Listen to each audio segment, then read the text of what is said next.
नमस्कार. तर आज चंपाषष्ठी उत्सवाला सुरुवात होत आहे. नवरात्रोत्सव मल्हारांचा.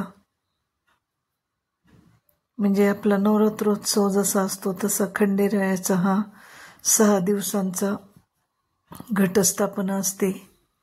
तर देवदिवाळी आहे आज आणि देवदिवाळीला ह्या घटस्थापना होते मल्हार गडावर आणि आजूबाजूच्या परिसरामध्ये.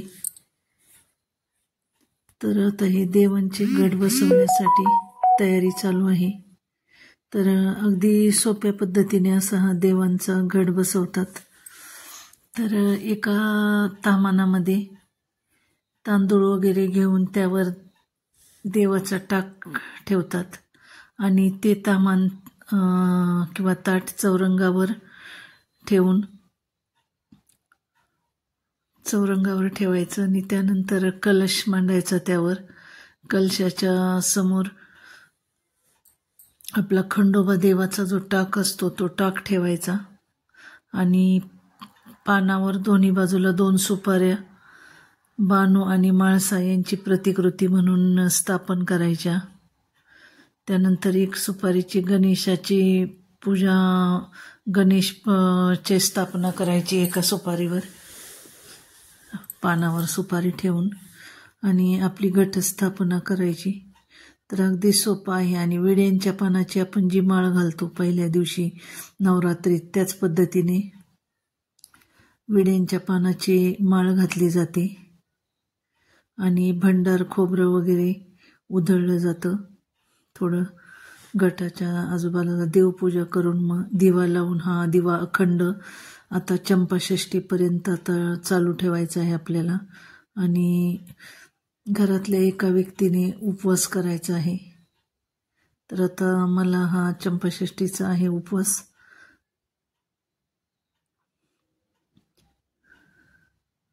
तर आता ही विड्यांची माळ करून घातली पहिली माळ, आणि नंतरच्या ज्या माळा आहेत त्या फुलांच्या आपण घालणार आहोत रोज 1-1 6 दिवस. तर षडरात्रोत्सव असतो हा खंडेरायांचा, की म्हणजे 6 दिवस हा उत्सव चालतो जेजुरी गडावर.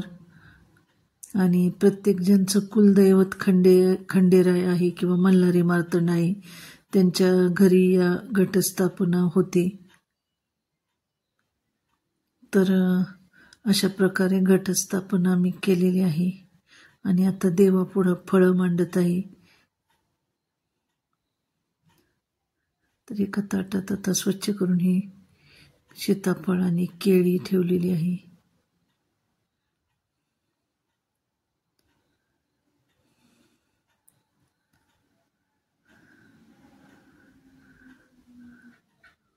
आणि भंडाऱ्याची उधळण करायची आहे देवांच्यावर.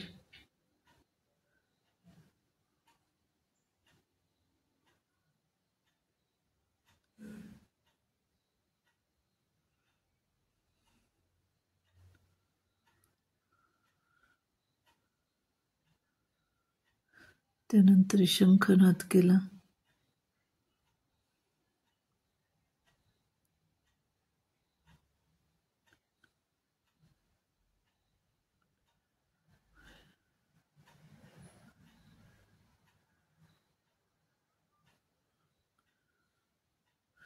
तर अशा प्रकारे ही घटस्थापनेची पूजा झालेली आहे.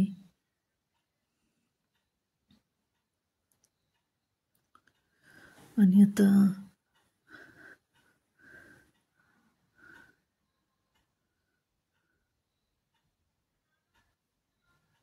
प्रतिकात्मक आपण जो नारळ ठेवलेला आहे तर त्या नारळावर आता टोपी आणि टॉवेल घालायचं आहे, ठेवायचं आहे, अर्पण करायचं आहे देवांना. तर आमच्याकडे अशा साध्या पद्धतीनेच ही नवरात्रीची घटस्थापना करतात. तुमच्याकडे कशी पद्धत आहे ते सांगा. तर आता हे नारळाला आपण टोपी आणि त्यावर छोटासा असा टॉवेल ठेवणार आहोत, शाल सारखा.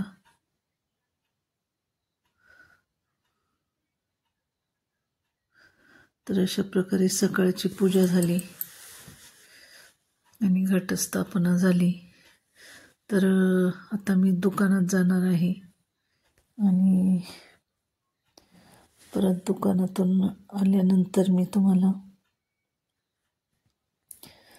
थालीपीठ, की मला तर उपवास आहे पण बाकीच्यांच्यासाठी मी थालीपीठ बनवणार आहे भोपळा टाकून.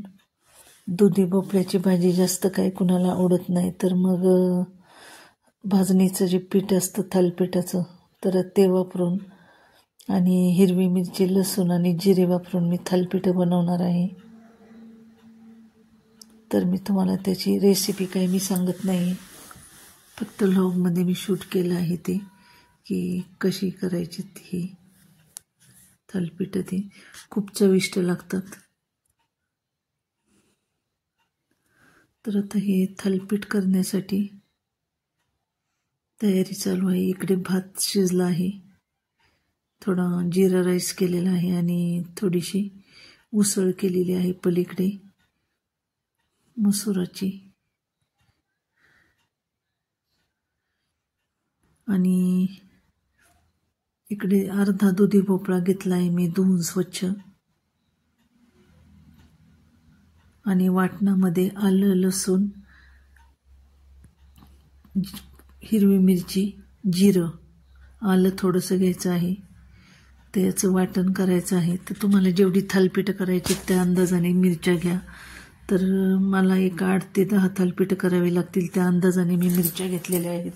थोडंसं तिखट असेल तर छान लागतं.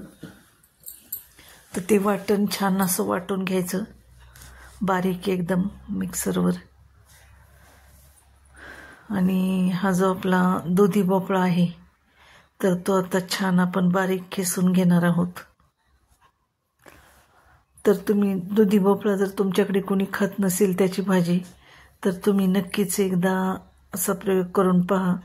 आणि तुमच्याकडे जर भाजणीचं पीठ नसेल थालीपीठाचं, तर तुम्ही मिश्र पीठ घालू शकता. गहू, ज्वारी, बाजरी आणि हरभऱ्याच्या डाळीचं पीठ असं मिश्र पीठ वापरूनही आपण हे करू शकतो.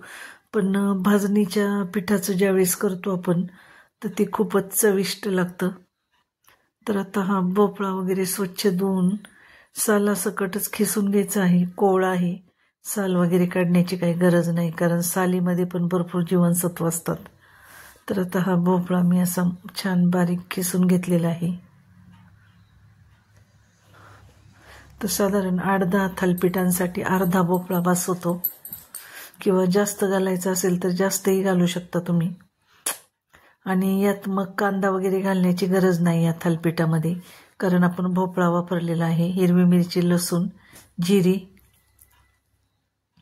थोडासा आल्याचा तुकडा, याचं वाटण करायचं. हा भोपळा किसून घ्यायचा आणि भोपळ्याला जे पाणी सुटतं तर त्याच पाण्यात आता आपण हे पीठ मळणार आहोत. आणि त्यात फक्त हळद आणि मीठ घालायचं. आता हे वाटण घेतलंय, भोपळा खिसलेला घेतलाय, तर त्यात आता चवीनुसार मीठ,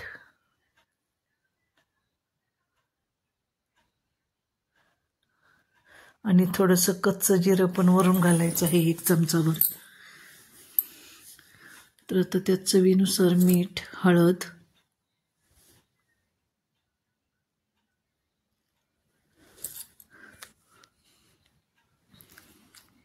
थोडंसं जिरं,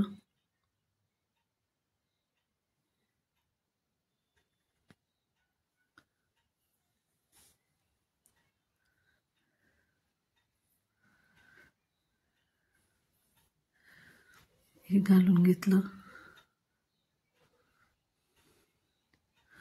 आणि आता मी घरगुती चक्कीमध्येच हे भाजणीचं पीठ दळलेलं आहे.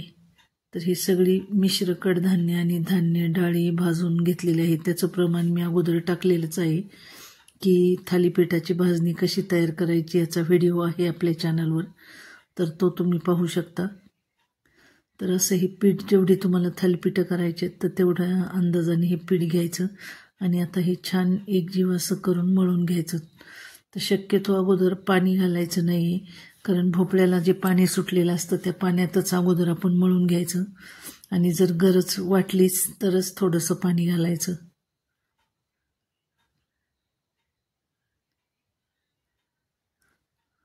तर अगदी थोडंसंच पाणी लागतं, कारण भोपळ्याला भरपूर पाणी सुटतं. तर आता ते मळून घेतलंय छान आणि आता मी बाहेर चुलीवर थालीपीठं करायला घेतलीत. तर आता मी इथे थापून देते आहे थालीपीठं आणि सुनबाई थालीपीठं भाजून घेत आहे. तशी छान हिरव्यागार रंगाची आणि मस्त चविष्ट अशी थालीपीठं तयार आहेत. हे पहा अगदी पातळ थापता येतात आणि खूपच चविष्ट आणि खरपूस लागतात ही. आणि त्यातले त्यात चुलीवर जर केली तर एकदमच टेस्टी होतात, कारण चुलीवर पदार्थाला एक वेगळी चव येते. तर अशा प्रकारे आजचा हा आमचा दिवस आणि आजचा हा व्लॉग तुम्हाला कसा वाटला हे तुम्ही नक्की सांगा. आणि सगळ्यांनी या थालीपीठ खायला. आणि तुम्हाला जर हे थालीपीठ किंवा भाजणीचं पीठ हवं असेल कुणाला तर मला मेसेज करा, कारण हे आम्ही अगदी सेंद्रिय पद्धतीने आणि घरगुती पद्धतीचं घरच्या धान्यापासून केलेलं थालीपीठाचं पीठ आहे. तर ते अवेलेबल आहे, कारण जेवढ्यांनी घेतलं आहे माझ्याकडून तर त्यांना फारच त्याची चव आवडलेली आहे.